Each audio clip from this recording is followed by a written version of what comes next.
Баршаларыңызға ассалаумағалейкум. Бұл видеода адамның маңызды мүшелерінің бірі ішек ауруының белгілерін және емдік жолдарын білетін боласыздар. Видеоны соңына дейін көріңіз.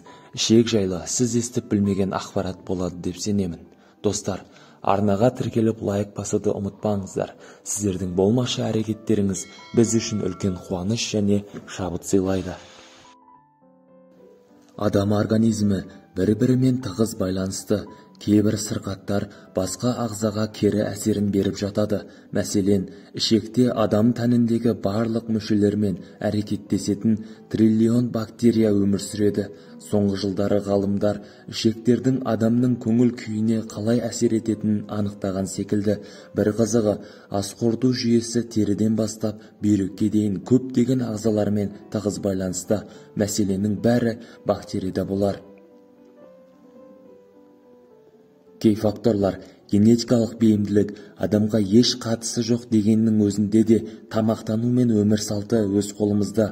Статистикаға көз жүгіртетін болсақ, дамыған елдердің 90% тұрғындары ас қорыту жүйесіндегі аурулармен бетпе-бет келеді екен. Мысалы, ішек аурулары, оның ішінде корен ауруы мен ойық жаралар колиті тексерілген 100 мың адамның 200-інде табылған. Өкініштісі, олардың көбі жастар екен. Әйелдер мен ерлер бұл сырқатқа бірдей шалдыға береді, яғни ауру жынысқа бөлінбейді. Ішек аурулары кездескен науқастардың біразы ішек тітіркену синдромына ұшыраған екен. Оның әлемдегі пайыздық көрсеткіші 20% құрайды. Статистика бұл дертке әйелдер ерлер қауымына қарағанда 2-4 есе көп шалдығатынын айтады. Сол себепті олардың орта жасы 30-40-ты құрайтын болып шықты. Тоқ және аш-ішек ауруларының белгілері. Дәрігер-терапевт Таңшолпан Қуатбекова ішек дертінің барлық симптомдарын бірнеше топқа бөліп қарастыруға болатынын айтады.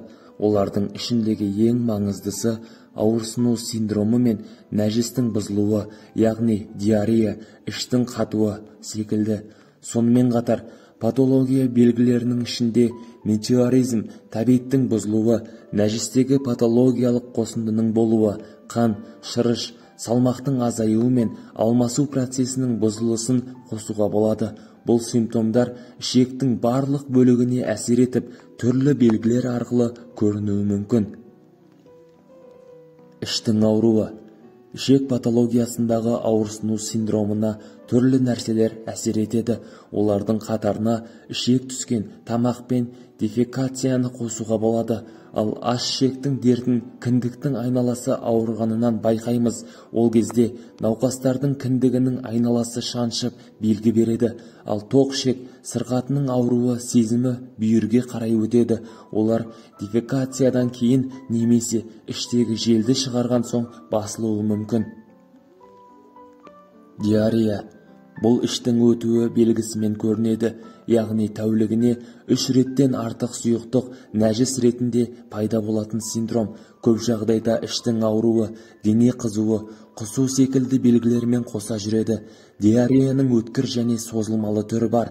Созылмалы диареяға ішектің тітіркену синдромы, ойық жара колиті, крон ауруы, тоқ ішек рагы секілді себептер әсер етіп жатады. Іш өту 2 тәуліктің ішінде қайтады. Бұл күндері дұрыс тамақтанып, бастысы ағзаны қатты құрғатып алмау керек. Іштің қатуы. Ұзақ уақыт нәжістің сыртқа шықпауы тоқ ішектегі проблемамен байланысты болады екен. Көбінесе ол диареямен аяқталып жатады. Айтпақшы, іштің қатуы әрдайым ішектің ауруымен байланысты бола бермейді. Ол дені сау адамдарда тамақтанудың бұзылысынан, ас қозғалысты өмір салтынан, кей препараттың жанама әсерінен туындап жатады. Оған қоса жүйке және эндокриндік жүйесі арқылы белгі береді. Іштің кебуі. Ауаның жиналуы ішектің барлық бөлігінде туындай береді. Ол кейде ішектің тітіркену синдромымен де байланысты болып жатады. Симптом көбінесе кешкілік уақытта мазалайды. Түн ауа бұл ауырсыну сезімі басылады екен. Зат алмасудың бұзылысы. Дене салмағының азаюы, анемия, дәрумендер мен микроэлементтердің жетіспеуі, ауыз жиектерінің жарылуы, тері құрғауы, нүктелі қан құйылу аш ішектің көп таралған ауруларының белгілері болып табылады. Зат алмасудың бұзылуы сіңіру қызметінің бұзылуымен байланысты болып келеді. Әйелдерде аш ішектің бұзылысы етеккірге де қатысы бар. Терапевт ішек дерті басқа ағзаларға қалай әсер ететінін айтты. Ішек теріні бұзуы мүмкін. Бөртпе, құрғақ, қабыршақтану теріге әсер етіп, адамның сыртқы келбетін бұзуы мүмкін. Бұл проблема ас қорыту жүйесімен тікелей байланысты. Тері басқа ағзалар секілді ішектегі кемшілікке бірден жауап береді. Бөртпе ең кең таралған реакцияның түрі болып табылады. Мәселе қайда жатыр? Экзема, қызару, бөртпе, ішекке жеткен затқа иммунитеттің жауабы. Көп жағдайда мұндай аллергиялық жауап кейбір тағамдарға орай туындайды. Бастысы қай тағамдар екенін анықтап, оны рационнан сызып тастаса болғаны. Ішек пен ми жұмысы арасындағы тығыз қарым-қатынас. Бір қарағанда миға ішектің жұмысының еш қатысы жоқтай көрінеді, бірақ олар бір-бірімен тығыз әрекеттесетін болып шықты. Ішек жасушалары көптеген процестерге, әсіресе көңіл күйге жауап беретін серотонин гормонын өндіреді.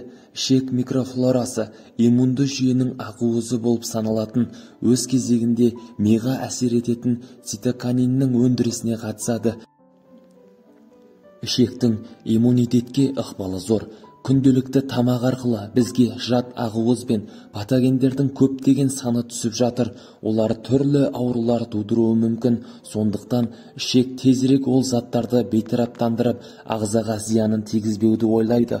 Осы үшін ішекте микрофлоралар өмір сүреді. Иммунды жүйенің көп бөлігі сол ішекте орналасқандықтан, оның барлық ағзаға әсері заңдылық болып есептеледі. Ішек жұмысының бұзылысы демікпе, бас сақинасының ауруы, аллергия және аутоиммунды сырқаттарға бұл иммунды жүйенің жасушалары өз ағзасына шабуыл жасайтын дерт алып келуі ықтимал. Ішек бүйрекке де әсерін тигізеді. Бүйрек пен тоқ ішек организмдегі су, тұз теңгерімін реттеуге көмектеседі. Сонымен қатар бүйрек қан арқылы ішекке немесе асқазан ішек жолдарында өмір сүруге бейімделген бактериялар арқылы түсіп кетуі мүмкін. Ағзадағы суда ерігіш токсиндерді тазалаумен айналысады. Бауырдың саулығына да ішек жауапты. Бүйрек секілді бауыр да организмді тазалауға көмектеседі. Ішек арқылы қанға түскен заттардың барлығы бауырға келіп жетеді. Барлық заттар, гормондар, токсиндер, медикаменттер мен тағамдардың ыдырауы бауыр арқылы өтіп, өтпен бірге ішекке жетеді. Біздің салмағымыз ішекке байланысты. Біздің салмағымыз қалай тамақтанғанымызға байланысты болатыны белгілі, алайда кейде ішектегі бактерияларға да байланысты өзгерістер орын алады екен. Салмақ қосу үшін қоректік заттарды көбірек пайдалануға тура келеді. Осы жердегі мына бір қызыққа назар салыңыз. Ішекте өмір сүретін кей бактериялар, пребиотик, біз қабылдаған тамақпен күн көреді екен. Яки бізге өзімізді ғана емес, бактерияларды да қоректендіруге тура келеді. Ішекке қалай көмек бере аламыз? Біздің ішегімізге қажетті мөлшерде өмір сүріп жатқан пребиотиктер, тірі микроағзалар, пайдалы бактериялар, алайда олар жақсы жұмыс істеу үшін ілгеріде айтқандай тамақтандырып тұру керек. Пробиотиктарға жағдай жасау үшін дәріханаға жүгірудің қажеті шамалы. Тек арнайы диета ұсынып, қажетті азық-түлікпен қоректенсеңіз жеткілікті болып табылады. Ол үшін біз ұсынған тізімге көз жүгіртіп шығыңыз. Сорпалар майлылығы аз етпен немесе жарма, вермишель және көкөністен әзірленген балық сорпасы, балық және еттен дайындалған тағам, майсыз ет және пісірілген балық, көкөністі тағам немесе гарнир, картоп, кәді, сәбіз, асқабақ, түрлі түсті орамжапырақ, жармадан, макароннан әзірленген тағам, суда пісірілген аз сүт қосылған түрлі ботқалар, жұмыртқадан дайындалған тағам, шала пісірілген жұмыртқа, буда әзірленген омлет, тәтті тағамдар, жеміс-жидек, киселі компот, желе, тәтті жеміс-жидектен дайындалған суфле, піскен алма мен алмұрт, балғын мандарин мен апельсин және тәтті жеміс-жидектен дайындалған шырындар. Майлар, кілегейлі май тек дайын тамаққа қосылуы керек және маймен қоса дайындалған бутербродтарды жеуге болады.